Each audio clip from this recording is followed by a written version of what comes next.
Amigos, hablando del lunes, decía, se empieza a votar el presupuesto. Bueno, pero lo que empieza a pasar aquí en Montevideo a partir del lunes es que todos los lunes del mes de octubre empiezan las mesas del diálogo social en la capital del país. Ya se realizaron 22 conversatorios en todo el territorio nacional y se presentaron más de 300 propuestas sobre temas clave como cuidados, empleo, salud mental, sistema previsional y otros. Recibimos a Hugo Bay, responsable de la coordinación de este gran diálogo nacional. Hugo, bienvenido. Te recibíamos cuando recién arrancaba la cosa. Exacto, buenos días para todos y todas. Y Un gusto habíamos estar prometido acá. esto. Y efectivamente, habíamos venido en aquella oportunidad cuando todo esto estaba muy incipiente, arrancando, y recién estábamos presentando la hoja de ruta y comentando justamente un poco el plan que teníamos, que es el que estamos desarrollando ahora en septiembre, octubre. También en aquel momento, Hugo, se planteaba que la oposición estaba invitada, y sigue estando la oposición invitada a participar del diálogo social, pero solo cabildo abierto. Yo te pregunto, a la luz de este periodo en el que ya empezó a funcionar el diálogo social, ¿en qué perjudica el hecho de que no esté la oposición representada? Yo creo que en un diálogo social, o en cualquier tipo de diálogo, cuanto más participantes de la conversación, mejor. Creo que enriquece, y creo que tener un conjunto de miradas más amplias, más diversas, permite que se construyan acuerdos más sólidos, ¿verdad? En ese sentido, que es en última instancia el objetivo central de este proceso. Entonces, desde esa perspectiva, yo creo que, vamos a decir, sería deseable que los 4 partidos de la oposición que definieron no participar hubieran participado, pero bueno, en realidad no participaron de la comisión ejecutiva. Nosotros estamos desarrollando un conjunto de actividades que, por ejemplo, ayer que tuvimos un conversatorio y un seminario sobre los temas de discapacidad, por supuesto que había un conjunto de gente participando y a nadie se le pregunta de qué partido es, pero por ejemplo estaba la ex legisladora Carmen Sanguinetti. En el seminario que vamos a tener el 16 de octubre, donde vamos a estar hablando del régimen previsional, ¿verdad? En fin, de los diferentes componentes y del financiamiento del régimen de jubilaciones y pensiones.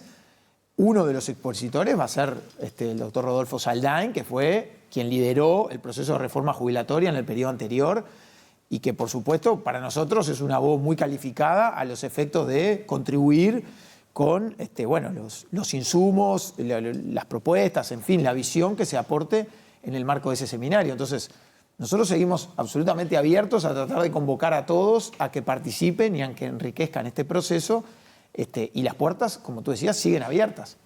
Nosotros seguimos esperando que en algún momento, si así lo entienden pertinente, se integren a participar de esa comisión ejecutiva, porque me parece que es un desafío bien grande como país, digamos, más allá de quién esté hoy al gobierno. Nosotros apostamos a que de aquí se encuentre un acuerdo lo más amplio posible con los actores sociales, con todos los partidos políticos, que permita que los cambios que introduzcamos en la matriz de protección y seguridad social se transformen en verdaderas políticas de Estado, ¿verdad? Pero el contrapunto, digamos, o el contraargumento de eso que planteás vos, de que bueno, la oposición debería estar, todo el sistema político debería estar en el diálogo social, lo que plantean ellos, bueno, esa instancia ya existe a nivel parlamentario, o sea, esa es nuestra instancia de intercambio y de diálogo, o sea, no invalida que igual no se pueda después ejecutar una política de Estado.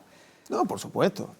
Eso siempre estuvo claro. El diálogo social, naturalmente, no tiene ningún efecto vinculante, no va a tomar ninguna definición que se plasme a partir de lo que define el diálogo social en una ley o nada. El ámbito resolutivo que tenemos en Uruguay es el Parlamento. Allí es donde están representados los partidos políticos a partir de lo que definió la ciudadanía en las elecciones de octubre.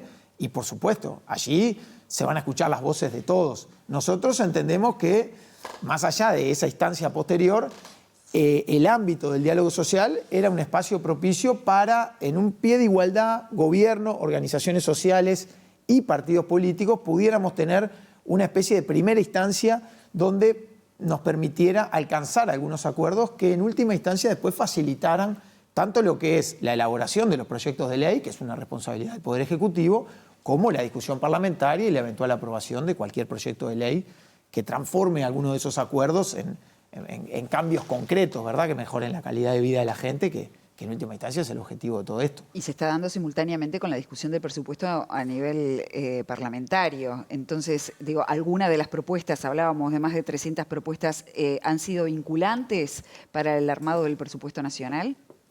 No, a ver, el diálogo social que empezó en julio, digamos, se lanzó en julio y sobre todo las actividades empezaron en septiembre, está en su primera etapa, que es una etapa de recopilación de insumos. Un poco lo que tú planteabas, conversatorios, tenemos los seminarios para escuchar a la academia, tenemos audiencias, ¿verdad? Tenemos más de 70 audiencias pautadas con diferentes organizaciones sociales e instituciones que han solicitado una reunión con la Comisión Ejecutiva del Diálogo Social.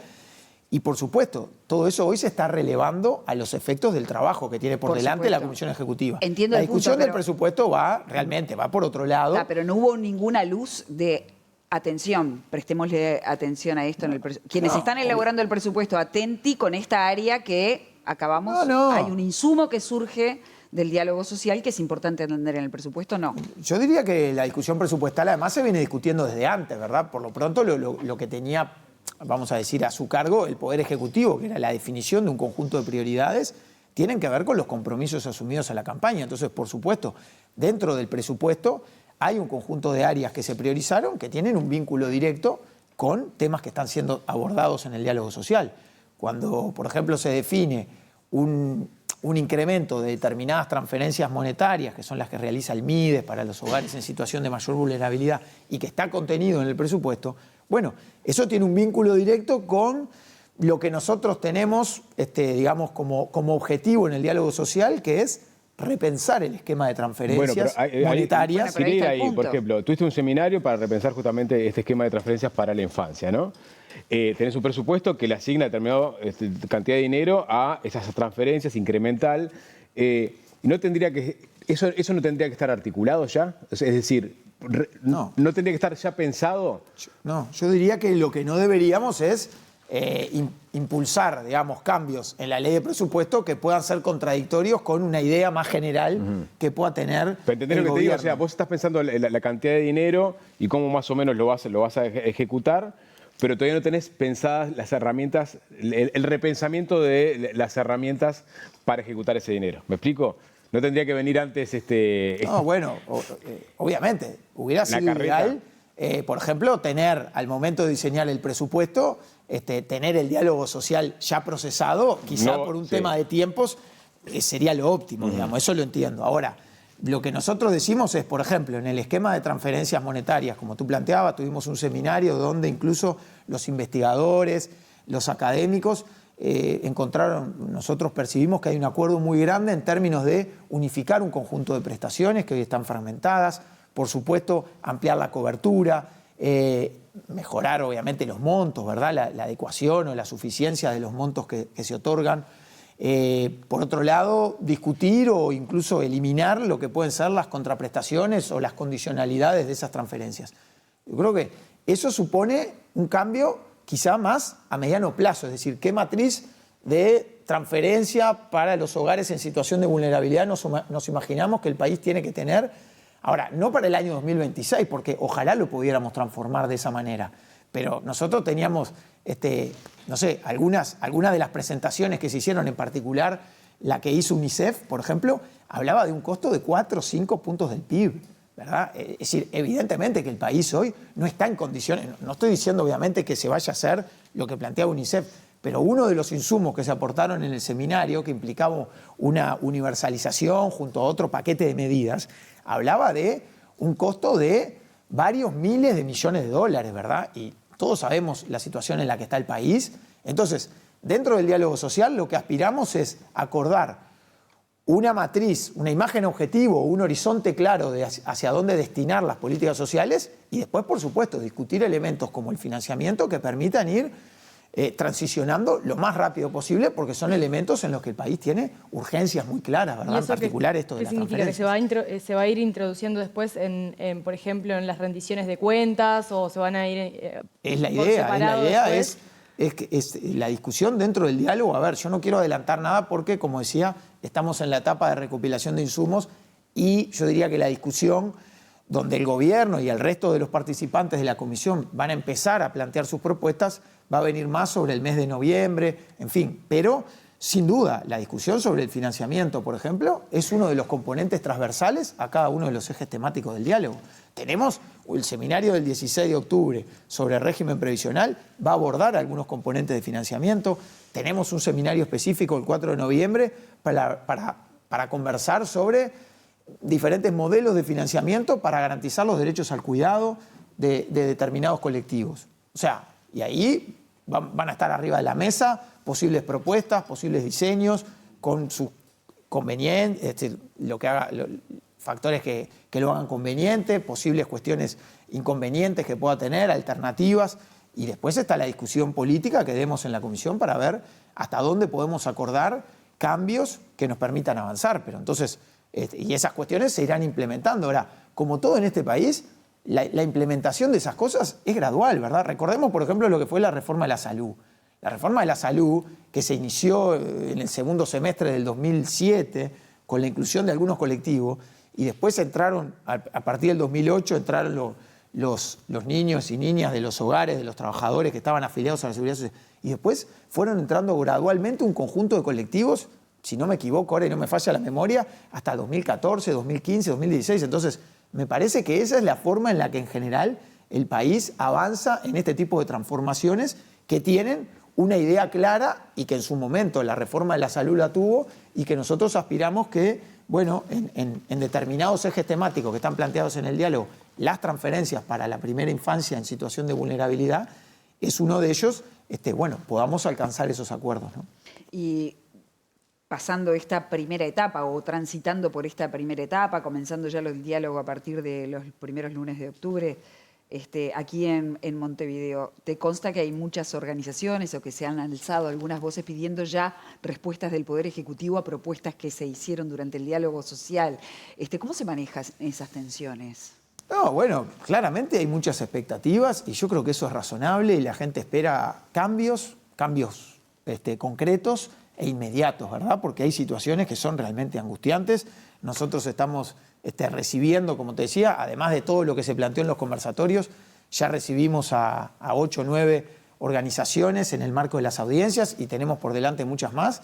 Y cada uno de los planteos es válido, es legítimo y lo que tenemos que hacer justamente es ordenar eso, priorizarlo, ver qué cosas forman parte del perímetro de lo que está en el diálogo social, porque como tú planteabas, se han propuesto o se han planteado insumos, propuestas vinculadas, por ejemplo, a cuestiones de empleo, de salud mental, de otros temas que quizá no forman parte del perímetro que nosotros definimos para este diálogo social, que por supuesto son elementos que tienen que ver con la matriz de protección social, pero que nosotros cuando definimos la hoja de ruta dijimos, bueno, si acá nos ponemos a discutir sobre cada uno de los temas que hacen a la protección social, que seguramente sean 50, 60 o más, esto difícilmente en abril del año que viene pueda terminar con unas ideas claras sobre qué cambios concretos. Entonces nosotros, y en función sobre todo de los compromisos programáticos que tenía el gobierno, definimos algunos ejes fundamentales. Entonces,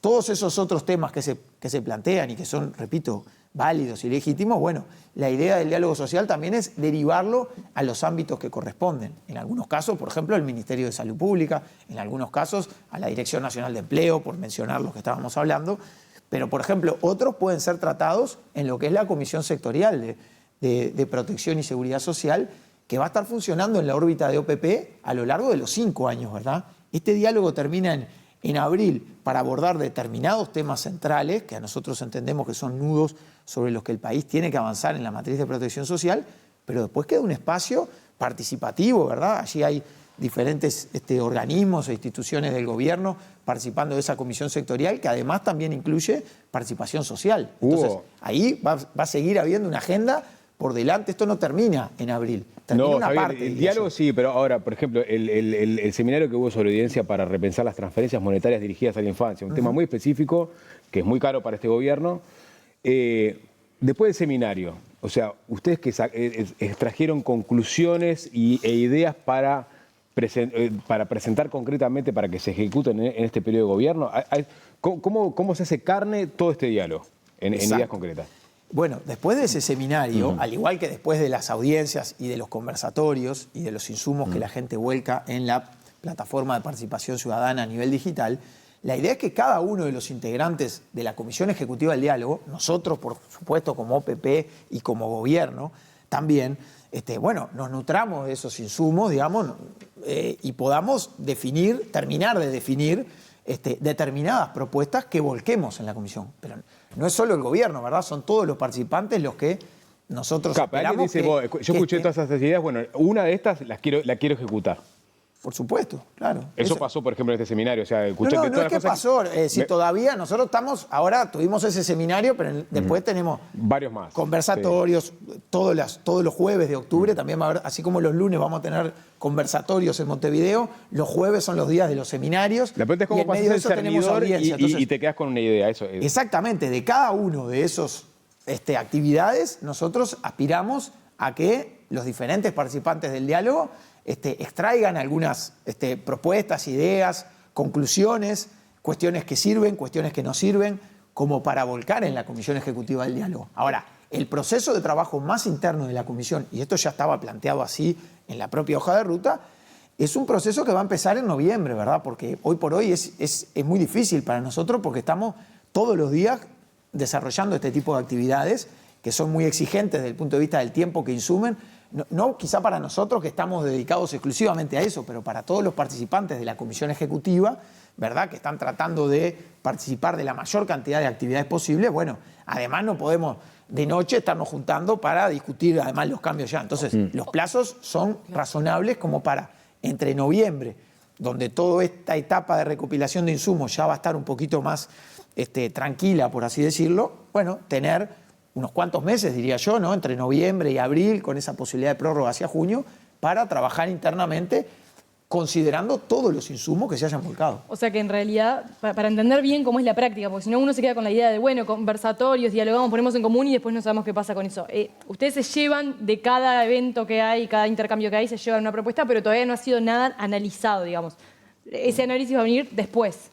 Yo diría, todo está siendo analizado, pero todavía está siendo analizado por cada uno de los participantes de forma aislada. En algún momento nosotros hacia noviembre pretendemos que ese análisis se empiece a compartir y empecemos a ver de qué manera podemos construir ese acuerdo, que por cierto ya en cierta forma empezamos a discutir dentro de la Comisión Ejecutiva una metodología de cómo ir arribando a los acuerdos en cada uno de los ejes, en fin, mediante diferentes pasos que nos estamos poniendo de acuerdo en eso, pero sí, efectivamente, cada una de esas actividades son fundamentales, ¿no? Porque si no, si hubiéramos arrancado simplemente en una reunión a ver qué piensa cada uno, me parece que el diálogo social hubiera quedado un poco más como una cúpula de actores o de representantes de organizaciones discutiendo sin escuchar a la sociedad y a la academia, ¿verdad? Y para nosotros esos dos elementos eran fundamentales. Por eso esta etapa, septiembre a octubre, yo diría a principios de noviembre, es clave. Los insumos que se vuelcan en los seminarios, en los conversatorios, en las audiencias, todo eso está quedando disponible, y esto es fundamental, en el sitio web del Diálogo Social. Cualquier ciudadano, no solo los integrantes de la Comisión Ejecutiva, cualquier ciudadano puede acceder a lo que se conversó, por ejemplo, en la ciudad de San José, en el conversatorio de San José, o lo que se presentó en el seminario de las transferencias monetarias destinadas a la infancia, o lo que las organizaciones proporcionan en las audiencias, queda disponible en el sitio web del diálogo como insumo para que pueda ser consultado por todos y todas. Y esa información está sistematizada, está sintetizada, porque nadie se va a poner a leer las actas de 300... Totalmente de acuerdo contigo, es una preocupación nuestra, porque si uno en última instancia, ahora que tenemos la inteligencia artificial, le dice, bueno, desgrabame todo lo que se conversa y ponelo en actas que son infinitas de miles de páginas. Es decir, eso termina no sirviendo, es muy transparente en teoría, pero de pronto, entonces, justamente para esa tarea que tú planteas, es que nosotros contamos con un equipo específico de la Universidad de la República que, además de justamente hacer una relatoría más extensa y contemplar cada uno de los planteos y las propuestas que se hacen, después eso se hace una sistematización de cada uno de los conversatorios en un documento mucho más breve, donde ya no está la opinión que dijo fulano o mengano, sino que en última instancia se trata de... Ahí va. Y sobre la base después de todos los conversatorios, que vamos a tener casi 30, cuando culminemos la etapa dentro de lo que es Montevideo, También va a haber un documento final que nosotros pretendemos que se anexe al documento de acuerdos, donde, elaborado, repito, por la Universidad de la República, y eso me parece que es importante destacarlo, es un actor neutral, no es el gobierno el que está haciendo la síntesis, ¿verdad? Donde uno podría decir, bueno, el que hace la síntesis a veces tiene un poquito de... Acá lo que estamos recurriendo es a la academia, a la Universidad de la República, para que desarrolle un trabajo profesional y solvente sobre, bueno, cuál fue la sistematización del conjunto de conversatorios que hubo, cuáles fueron las principales propuestas, las cuestiones que tuvieron más apoyo. Así que, obviamente, eso va a estar, en cierta forma, sistematizado, como decís tú, y disponible en un formato razonable para la gente. Nos vamos a una breve pausa. Gracias, Hugo, por haber venido esta mañana. Volvemos a vernos en un tiempito. Cómo no, gracias a ustedes por permitirnos seguimos difundir. el paso.